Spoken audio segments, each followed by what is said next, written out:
नमस्कार, जळगाव तडका रेसिपी या माझ्या यूट्यूब चॅनलवर तुम्हा सर्वांचे खूप खूप स्वागत। घरी साठवलेल्या साईपासून लोणी कसा बनवायचा आणि रवाळ साजूक तूप तसंच दाणेदार सुगंधी असं साजूक तूप घरी कसं बनवायचं, काय ट्रिक्स आणि टिप्स वापरायच्या, ही रेसिपी आज मी तुमच्यासोबत शेअर करणार आहे। तर यासाठी इथे मी 10 दिवसाची साठवलेली ही साय घेतलेली आहे।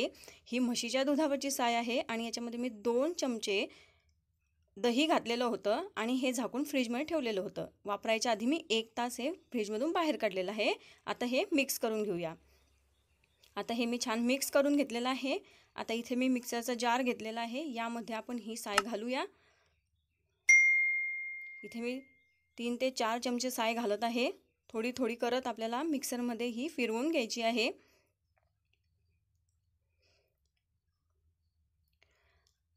आता बघा, इथे मी या भांड्यामध्ये पाण्याचा उपयोग अजून केलेला नाही। पाणी न वापरताना आपल्याला आधी हे मिक्स करून घ्यायचं आहे, फिरवून घ्यायचं आहे। आधी सुरुवातीला जर पाणी टाकलं तर केव्हा केव्हा लोणी आपलं बरोबर निघत नाही आणि पाण्यामध्ये तो पूर्ण मिक्स होतो आणि ते मिश्रण एका वेळेस वायाही जातं। म्हणून आधी थोडं थोडं पाणी घालत आपण हा लोणी काढून घेऊया।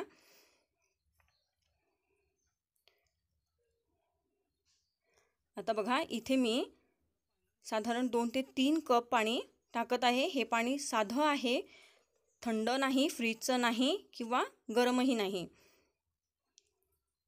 आता बघा, याला एक असं क्रीमी टेक्स्चर आलेलं आहे। मिक्स करून घेऊया। आता यामध्ये पुन्हा थोडंसं पाणी ॲड करत आहे मी आणि फिरवून घेऊया। एखाद्या वेळेला लोणी निघत नाही, फ्रीजमधून काढल्यानंतरही निघत नाही, तेव्हा तुम्ही हलकंच कोमट पाणी वापरू शकता। गॅसवर गरम करायचं आणि ते पाणी टाकत आपण लोणी काढू शकतो। हे बघा, आता लोणी हळूहळू निघत आहे। आता पुन्हा यात थोडंसं पाणी ॲड करते मी आणि पुन्हा फिरवून घेऊया।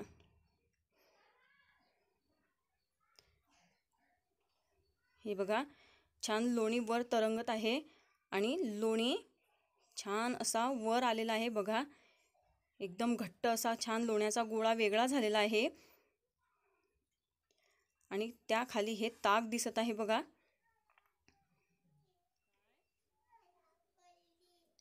आता हे लोणी आपण एका भांड्यामध्ये काढून घेऊ अशा पद्धतीने।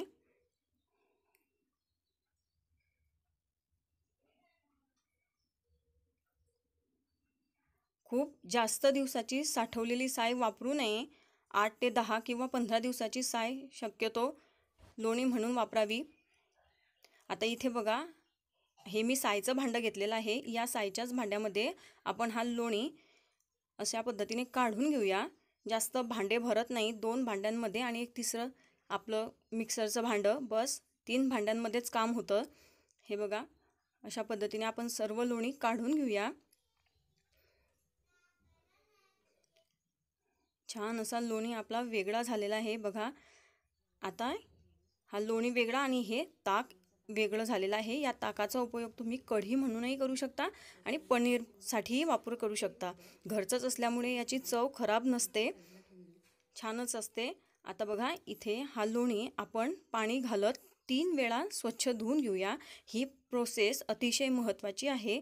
तुम्ही डायरेक्ट जर लोणी काढून गॅसवर गरम करायला ठेवला तर त्या लोण्यावर जसं जसं तुम्ही गरम करणार तसा तसा फेस खूप येतो आणि त्यातला जो आंबटपणा असतो तो पूर्ण निघून जात नाही।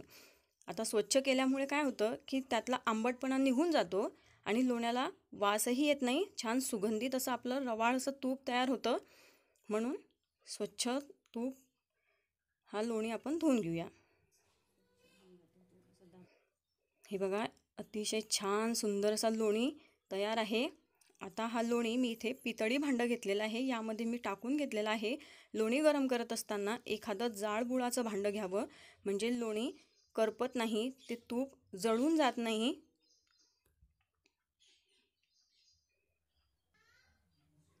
आता हळूहळू लोणी वितळू लागलेलं आहे। तुम्ही यामध्ये जिरं किंवा वेलची नाही तर मग विड्याचं पान तेही घालू शकता, एक फ्लेवर म्हणा किंवा एक टेस्ट म्हणा म्हणून। आता बघा, तूप वेगळं होताना दिसत आहे। आणि शिजू लागलेलं आहे. हे बघा ट्रान्सपरंट असं होत चाललेलं आहे तूप. आणि आता बघा इथे छान आपलं तूप तयार आहे. छान चमक आली तुपावर, असं पारदर्शी तूप झालं की गॅस बंद करायचा. आता मी इथे गॅस बंद करत आहे आणि हा डबा आणि डब्यावर ही चाळणी आणि हे तूप आपण अशा पद्धतीने गाळून घेऊया. आणि तुम्ही माझ्या चॅनलला जर सबस्क्राईब केलं नसेल तर नक्की सबस्क्राईब करा, सोबत बेल आयकॉनसुद्धा प्रेस करा, म्हणजे येणाऱ्या प्रत्येक व्हिडिओच्या नोटिफिकेशन तुम्हाला मिळत राहतील. आता बघा इथे मी पूर्ण तूप गाळून घेतलेलं आहे. अतिशय छान असं तूप तयार आहे.